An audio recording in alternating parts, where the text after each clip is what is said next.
Most people think you need millions to stop working, a giant pile of money before you can even think about quitting your job. But here's what Kevin O'Leary, the guy worth $400 million, actually says: you can live off $500,000 and never work again. Not in theory, in practice.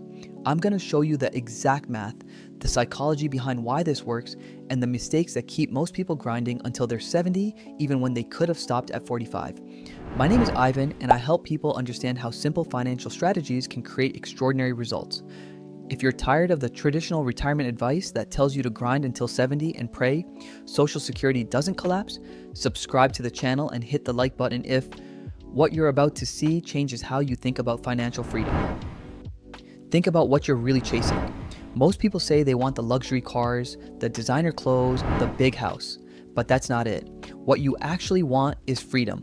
The freedom to choose how you spend your time, to say no to work you hate, to not check your bank account before buying groceries. Once you understand that distinction, the number you actually need gets a lot smaller, and that changes everything. Here's the foundation, and it's simpler than you think. Take $500,000 and put it into fixed income investments, bonds, high yield savings, low risk products. You can reasonably expect about 5% annual returns. That's $25,000 per year in passive income without touching the principal. You're living off the interest, not spending down the account. What does that mean in practice? It means $2,083 per month. That's not luxury. That's not San Francisco or Manhattan, but for a single person or couple in a reasonably affordable area, especially if you own your home outright, it covers the essentials: rent or mortgage, utilities, food, insurance, transportation, not steakhouses every night, but not paycheck to paycheck panic either. Here's the consequence most people miss. You're no longer trading your time for money. You get your days back. That's what financial independence actually is, not the ability to buy anything, but the ability to do nothing if you choose. The action here: calculate what your actual monthly expenses are right now, not what you wish they were, what they actually are, because that's the baseline for your freedom number. Now let's shift gears. If you're willing to accept market risk and invest part of that $500,000 into equities, stocks, ETFs, a balanced portfolio of stocks and bonds, the math improves significantly. O'Leary points out you can earn closer to 8.5 or 9% annually with a diversified approach. That produces between $42,500 and $45,000 per year. Here's what that looks like: $3,500 to $3,750 per month. So you're still not flying first class, but now you've got breathing room. You can travel modestly. You can handle unexpected expenses without panic. You can actually live, not just survive. And critically, you're still not spending the principal. This is sustainable indefinitely as long as the portfolio holds. The psychology shift here is massive. At $25,000 a year, you're living lean. At $42,000 a year, you're living comfortably in most of the country. That gap, the difference between conservative fixed income and a balanced portfolio, is the difference between barely making it and actually free. The action: understand your risk tolerance. If market volatility makes you panic sell, stick with the conservative 5%. If you can stomach the ups and downs, the higher return buys you a better life. Here's the part O'Leary doesn't mention but changes the entire equation: Social Security. The average benefit is about $1,900 per month per person. That's $22,800 annually. For a couple, that's an additional $45,600 per year in guaranteed income once you hit retirement age. Let me make this concrete. Couple with $500,000 invested at 8.5%, generating $42,500 per year. Add Social Security at $45,600, that's $88,100 in total annual income without working, without spending down the principal. That's $7,341 per month. For a couple in a mid-cost of living area with a paid-off home, that's not just comfortable, that's genuinely secure. Here's the interpretation: you don't need to save millions, you need to get to $500,000 and then hold on until Social Security kicks in. The consequence of ignoring this is grinding for another decade, chasing $1 million when half that would have been enough. The action: check your Social Security statement, know what your projected benefit is, factor it into your freedom number. Most people never do this and end up working way longer than necessary. Now the part that trips people up. O'Leary has a blunt warning: never invest in your brother's restaurant, the bowling alley, the bar, or as he puts it, all that other crap. That's how you lose money. And he's right. Small local businesses, especially in food and entertainment, have brutal failure rates. They're unpredictable, expensive to operate, impossible to scale. Here's what happens. People finally save or inherit $500,000 and they feel pressure to do something exciting with it. Invest in a friend's dream. Chase the next big thing. Get rich quick. But if your goal is to live off this money forever, the priority has to be capital preservation, not moonshots. You're not trying to double your money overnight. You're trying to make it last forever. The consequence? Most people blow their one shot at freedom because they get greedy or emotional. They invest in passion projects instead of proven assets. The action here is simple but hard. Stick to boring, diversified investments, broad index funds, bonds, high yield savings, the stuff that doesn't make for exciting dinner conversation but actually works. If someone pitches you on their startup or their cousin's real estate deal, say no. Protect what you have. Here's the catch nobody talks about. If your $500,000 just sits there generating 5% forever, your purchasing power erodes. Inflation runs about 3% annually on average. If your account balance stays stuck at $500,000 year after year, your income stays the same, but everything gets more expensive. You're slowly getting poorer even while your portfolio generates returns. What this means: your principal needs to grow by at least 3% annually just to maintain the same lifestyle over time. So if you're pulling 5% out, your portfolio needs to earn at least 8% to keep pace. If you're pulling 4% out, you need about 7% returns.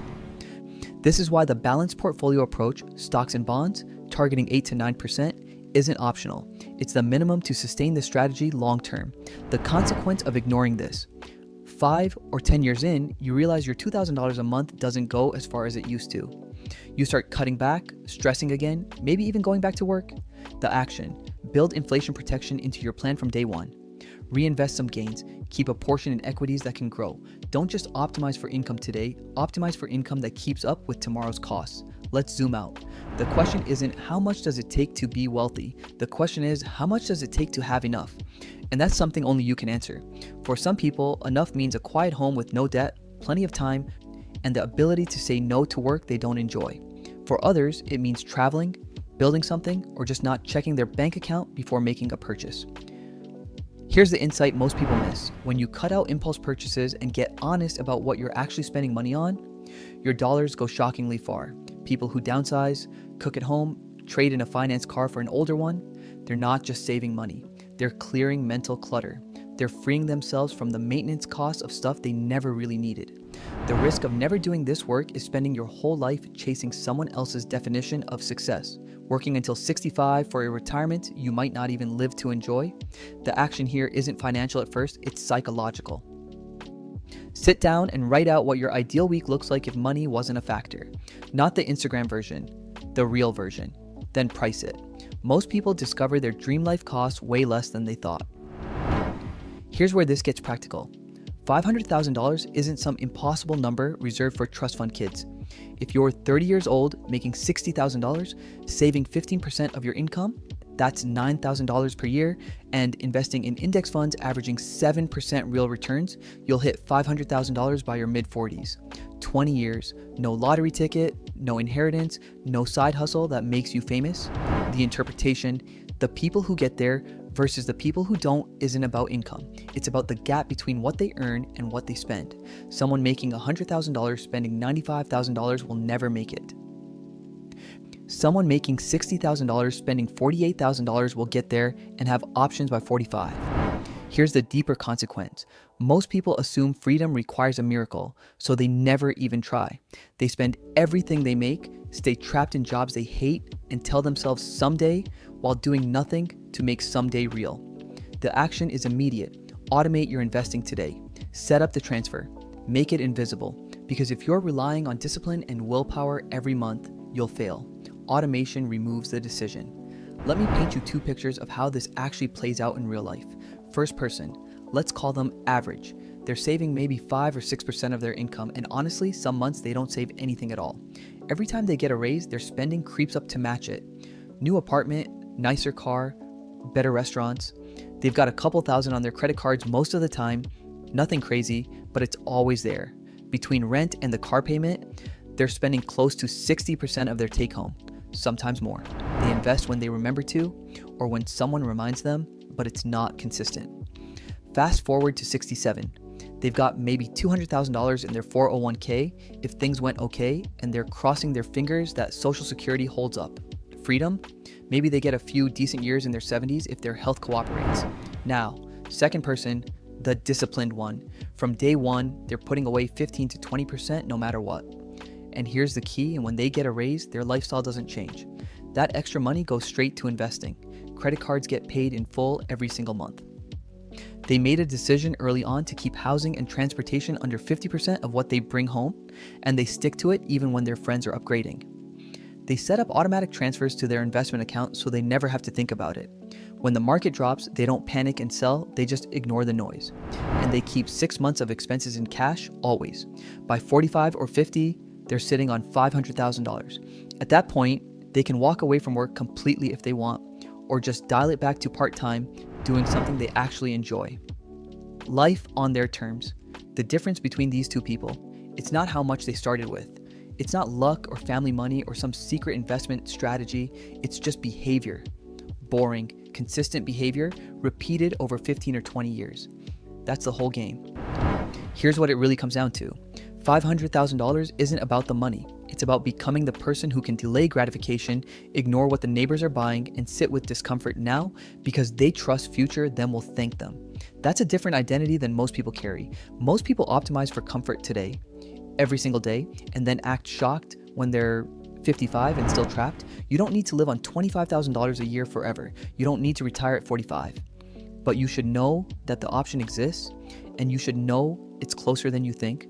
For most people watching this, the gap between where you are and $500,000 is probably 10 to 15 years of consistent behavior. Not perfect, just consistent. The real wealth isn't the Forbes feature, it's waking up without an alarm. It's saying no to the project that would crush you. It's having your time, your choices, your life back. Here's your next step. Calculate your current net worth. Then calculate what you need to save monthly to hit $500,000 in 15 years at 7% returns. Any compound interest calculator will do it in 2 minutes. If the number feels impossible, work backwards. What could you cut? If it feels doable, automate it today. Set up the transfer. Make it real.